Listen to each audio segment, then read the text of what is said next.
1350 West Hackley Avenue in the Village Park Terrace Apartments. As soon as I heard that the transportation system was going to be canceled, I panicked. So I got busy and I called all the buses and any sort of transportation I could find. First, a taxi would cost me $60 round trip if I were to take that. The Red Cross is limited to low income. I'm not. The Go Bus, you have to notify them 2 weeks in advance. When you have doctor appointments, you don't always have 2 weeks to plan. The City Bus, many people can't walk to the bus stops, nor can they wait for 15 or 20 minutes standing, maybe in the weather. The city transit system should raise the price of the transportation. $1.50 won't even buy a quarter of a tank of gas. So what do we expect them to do? They can't stay in business unless we raise the rate. And I would say all of us would gladly pay considerably more. Thank you.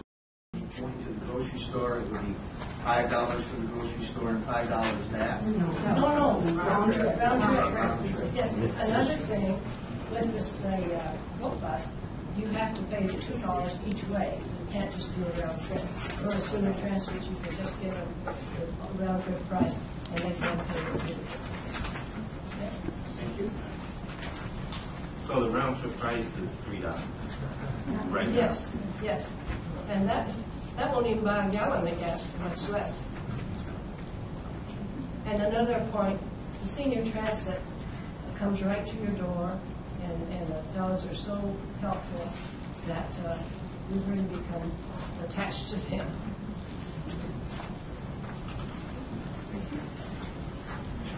Just as a point of information, I know that the Red Cross is medical, and there's an income requirement, but at age 85 and over, and I've heard from many people who are older than that, it's completely free. It's a free service. Well, I'm 93 and I did not qualify. You don't have to qualify, if I'm saying that right. 85 and over is free. Oh, well, when No I called, qualifications needed. Is when that I called, correct? they didn't tell me that. Yeah. That's something I just found out. 85 and over. 85 and over is free. But that would No income. But that doesn't compare to the service from senior transit. Well, the Red Cross guys are pretty good. We're attached to senior transit.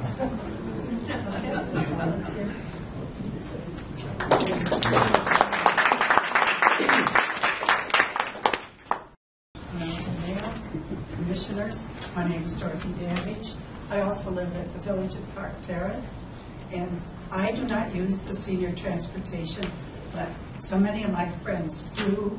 They depend on it for doctors, go to the hospital for blood work, dentist appointments, and it's so nice they pick them right up under the portico and take them, bring them back. And I can't really say much more than Margaret, but it is sorely needed by all the seniors out there. So that's all I have to say. Thank you.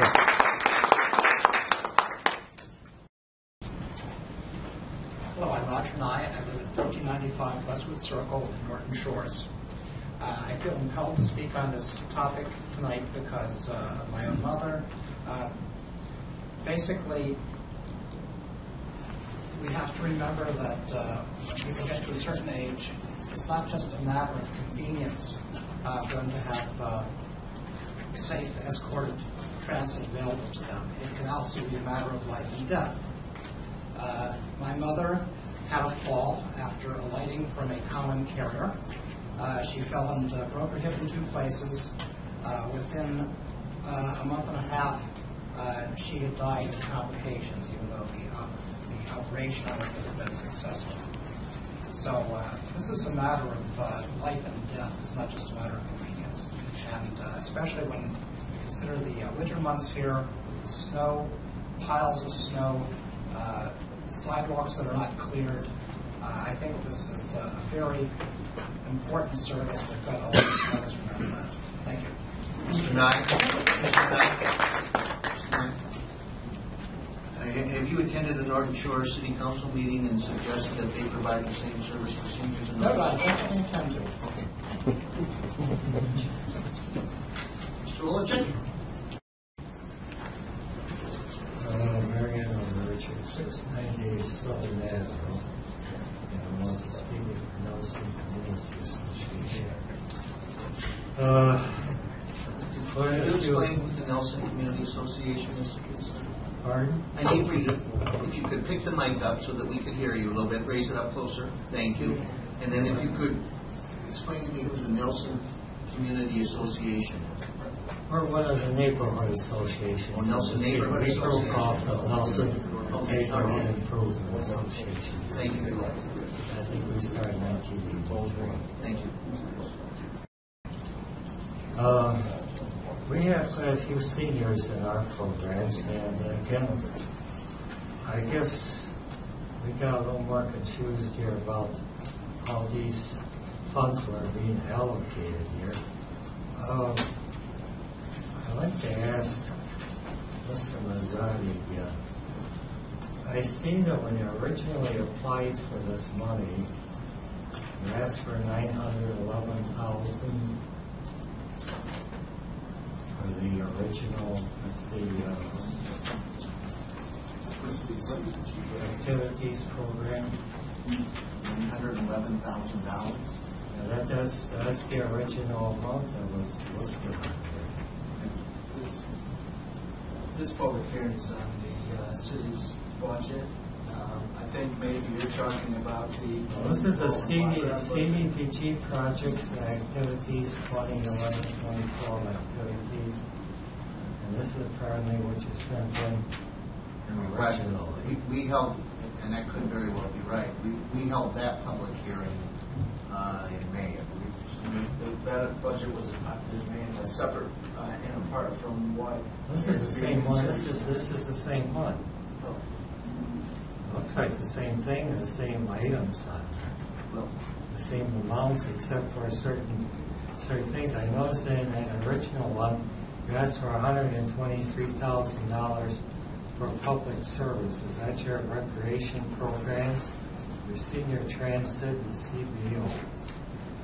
And then in the current one over here, I see they got the recreation program in there. You got the CBO grant, you got $78,000. I guess, is that what you were telling me about, that you got cut back? I think you're talking about the community development block grant program. Right. What we're having the public hearing on tonight is the city's budget, which does not include the community development block grant budget. And as the mayor indicated earlier, that budget was approved back in May.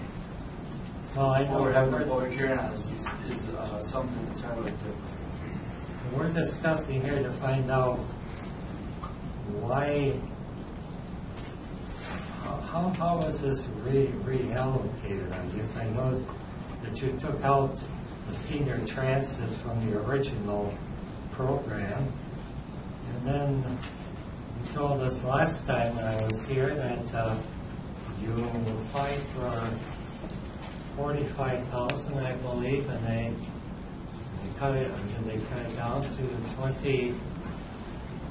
Mr. Wolochek, I think $45,000 was what was in the budget last year for senior transit. It came from the community development block grant funds. There's a citizens group along with administration that makes recommendations to the city commission for that particular budget. And that public hearing was held in May. And part of that, within that budget, there were not any funds that were allocated to the senior transit system, as well as other not-for-profit entities lost their funding that they've had over the years based on the fact that the federal government has continued to not give as many funds back to communities, so we've had to make some cuts. Well, what's this in here? This is your narrative that you sent in. CDBG projects and activities, 2011-2012 activities. Is that the one where? That's the last year. I'd have to see what you're looking at, but I did If All right, it so is- in other words, for this particular year, you didn't include the transit program at all? And any funds from the community development block grant funds were not included in the budget for senior transit this year. That is correct. Okay, well, then I didn't understand when you told me last time that he cut back 40% on. Well, perhaps there's some confusion, if I may. The 40% cut, I mean, I'll be real blunt here. Elections have consequences. We all vote. And when we choose to vote for people who say they're going to cut our taxes and shrink government, that means there's less revenue and government gets shrunk. And what's happened is the current Congress reduced the budget of community block grant funds that they sent out to the various cities around the country by 40%. So the things that we were able to fund 2 or 3 years ago, there's that much less money to fund this year. And as a consequence, there's just not the money in that budget. So that's what you're seeing in that piece of paper. The money that we got is 40% less than what we were getting a few years ago. That source of funding is what was paying for this program. And just like we've had to make other painful cuts because we no longer have the kind of revenue sharing dollars that we used to receive, and our community development block grant monies have been cut and cut and cut. That means the programs they supported ultimately end up without enough money to pay for them. And that's why we're all in this situation, facing cutting a very, very good, well-used program that everybody thinks highly of. I mean, that's the consequence. The community block grant budget discussion, that public hearing, those decisions were made, 2 months ago. So now we're on to the general city budget. Well, how much did you actually get then for public services? In other words, you got 78,000 listed here that you were asking. Is that with the cuts or without the cuts or what? Well, I don't have that budget directly in front of me at this point in time, but the point that I think He's the one that gave me the information. Well, I don't think I gave you that information, but I think I indicated, I can say it again, is that the city received $823,000 in CDBG. For the total CDBG. That's the CDBG projects part. You got another. That's one? all of it. All right. Well, anyway, we had discussions about this. I guess it's like these ladies here with that, right? People say about the same thing. I was listening to your dialogue here yesterday, and gee, I don't know. I guess somehow there's a disconnect here between City Hall and the people out in the public there. I guess I don't understand. You must think you're talking about $5 fares each way. Talking about reducing the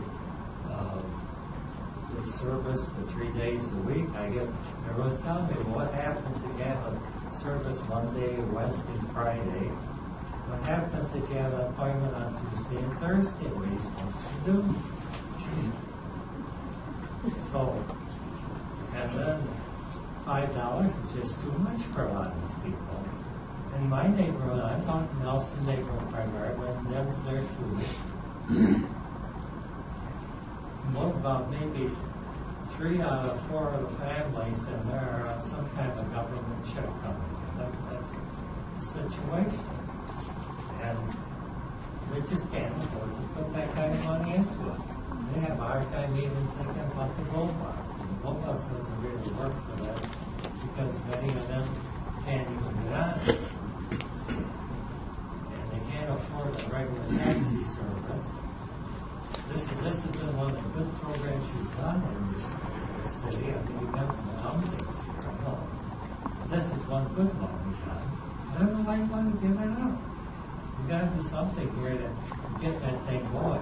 You're going to have a hard time going back to the voters, in this particular climate that you have, everyone wants to cut taxes, employee here, cutting taxes and cutting taxes. And if you expect people to come in there and just hand over another tenth of a mill even, they're going to start questioning you. I know someone mentioned something there at the ratio of ceiling on your caps, or your cap on your millage rates or whatever like this.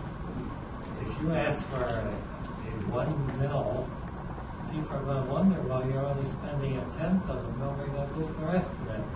You better make sure you get that thing right when you present it to the public.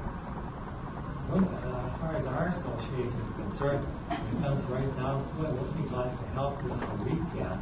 We can circulate petitions and help out in that way. But if it isn't written up well, if it isn't presented well, it ain't going to fly anyway. That's right. I'm just pointing it out to you as a unbiased person over here. And I don't know. I guess you're going to have to find some way to get this thing together. I don't know. This is not my province here to dictate budgets to you. But considering what, if you have a rainy day fund of about $4 million, I don't know. It seems to me you ought to be able to find some money in there somewhere to take care of this. That's all I have to say. Thank you.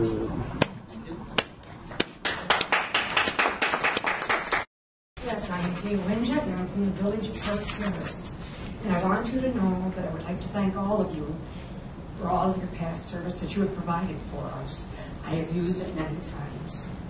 And I want you to know that it has not been money wasted.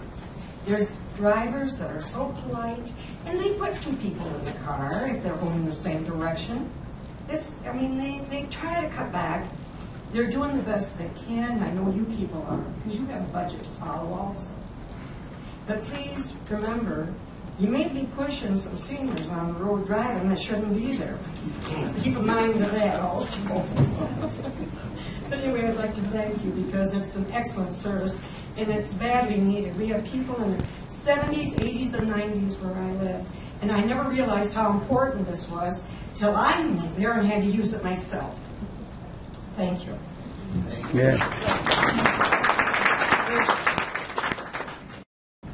Good afternoon. My name is Mark Evans, 1899 Barnes Road. I am the Director of Senior Transportation at the American Red Cross. Could you move the mic a little closer? I'm sure people are having trouble. I'm sorry. Well, and I do understand the difficulties of keeping the transportation program funding. It's not an easy proposition.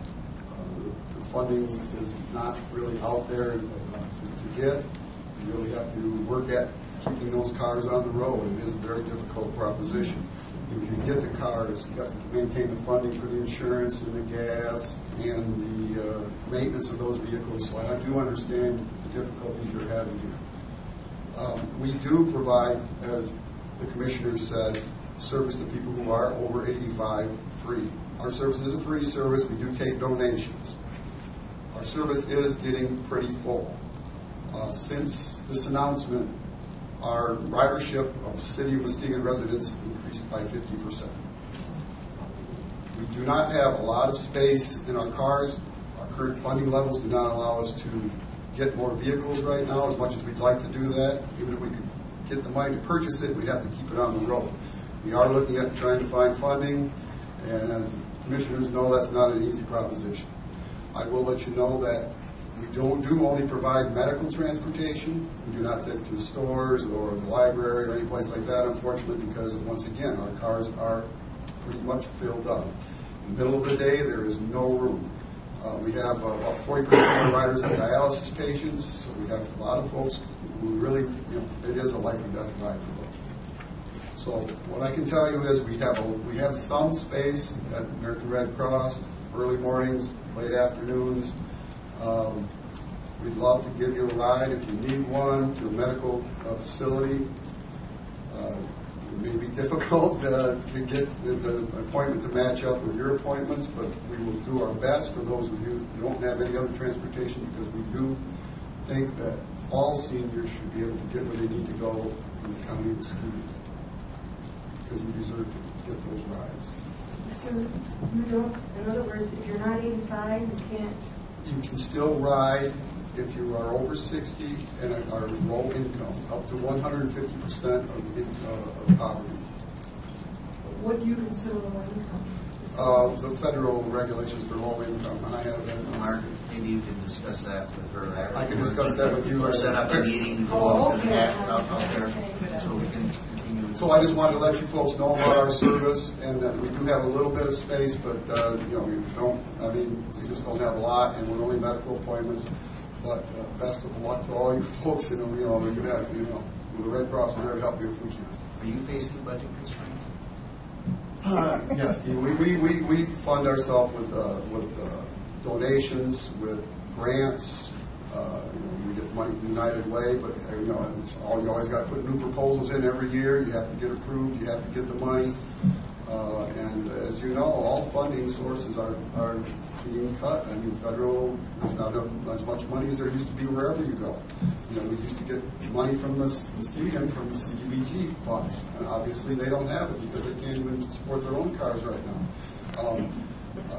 Well, I'm not saying that in a negative way. I'm just saying that's the facts. And all federal monies are down, and I'm struggling to keep my 8 cars on the road right now.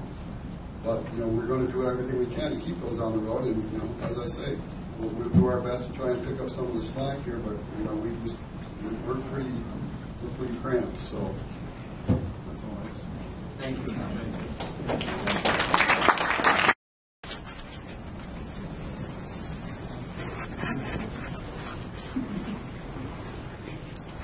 I'm Phyllis Pulvers. Phyllis, I've called every single one of you. I've called too. Good for you. I've called every single one of you, and I appreciate you listening to me. I didn't want to get it because I have trouble with this, but we need help, and we can't. We pay our dues, we pay our taxes, and we vote. And we are all spouses of World War II veterans. We're trying to make it on our own, and we can't drive anymore. You don't want us out on that road. And someday your parents or your grandparents, I'm going to be 90 years old in July 16th. Yeah.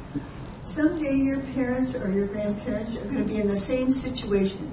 And if you're still working then, and they have to go to the dentist 2 or 3 times a month, or the eye doctor, or the foot doctor, or have blood work done, or have cancer, they're going to have to call on you because they can't get there.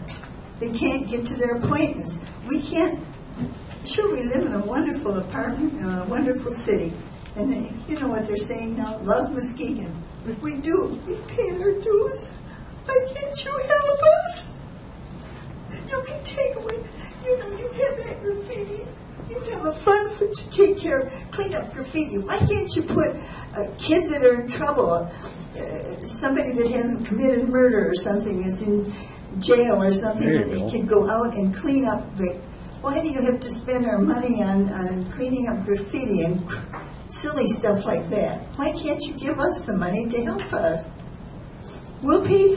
We don't mean to pay $5 each way. We would pay $5 a round trip to go to where we have to go. I've taken that place. I've taken that car 3 times last week. 3 times last week. I can't get there any other way. And I can't take Red Cross. I'm going to be 90, but you can't. You don't know if you're going to be sick and have to make an appointment 2 weeks ahead of time. So please help us if you can. Mr. Mazzane, I was your old neighbor. Uh-oh. My paper boy. Uh-oh. I used to take their mittens when they leave them on my porch, and I put them in the dryer and call you up, and Come again.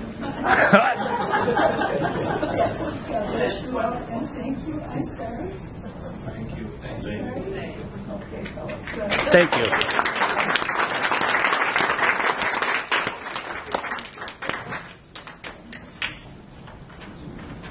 Anyone else? My name is Gail Plum, and I also live at the Village at the Park at 1350 West Hacklick.